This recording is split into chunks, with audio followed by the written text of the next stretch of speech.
शेतकरी नेते रविकांत तुपकर यांना आंदोलनातील गुन्ह्यात मिळालेला जामीन रद्द करण्यासाठी पोलिसांनी न्यायालयात अर्ज केला असून या प्रकरणी आज सुनावणी होणार आहे। त्यामुळे आजच्या न्यायालयात होणाऱ्या सुनावणीकडे संपूर्ण जिल्ह्याचे लक्ष लागले।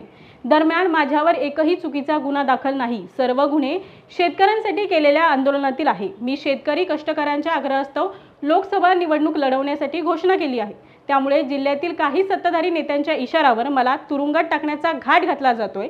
मला एक काय 10 वर्ष तुरुंगात टाका, पण शेतकऱ्यांसाठी लढतच राहणार, अशी प्रतिक्रिया यावेळी रविकांत तुपकर यांनी दिली।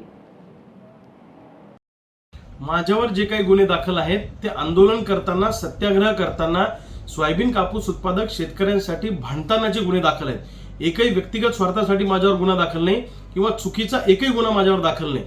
परंतु या जिल्ह्यामध्ये आणि महाराष्ट्रामध्ये अनेक गुंडागर्दी करणारे लोक, ज्यांच्यावर बलात्काराचे, गुंडागर्दीचे, खंडणीचे गुन्हे दाखल आहेत, ते मोकाट फिरतायत। आणि आमच्यासारखे चळवळी करणारे, सत्याग्रह करणाऱ्या कार्यकर्त्यांना पोलीस जर का न्यायालयामध्ये अर्ज करत असतील की आमचा जामीन रद्द करून 1 वर्ष आम्हाला तुरुंगात ठेवा, तर ही अत्यंत दुर्दैवाची बाब आहे। हे लोकशाहीला धरून नाही।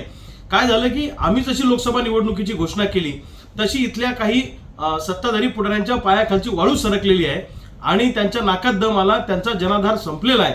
त्यामुळे निवडणुकीच्या काळामध्ये मला तुरुंगात ठेवण्याचा डाव काही नेत्यांचा आहे आणि पोलिसांच्या खांद्यावर बंदूक ठेवून मला तुरुंगात टाकायचं आणि निवडणुकीमध्ये माझा संपर्क तोडायचा, असा काही नेत्यांचा डाव आहे। म्हणून अशा पद्धतीचे कृत्य त्या ठिकाणी ते करतायत।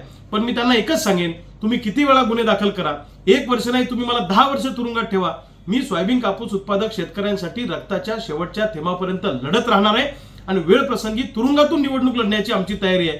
पण आम्ही यांना घाबरणार नाही, रक्ताच्या शेवटच्या थेंबापर्यंत लढत राहणार।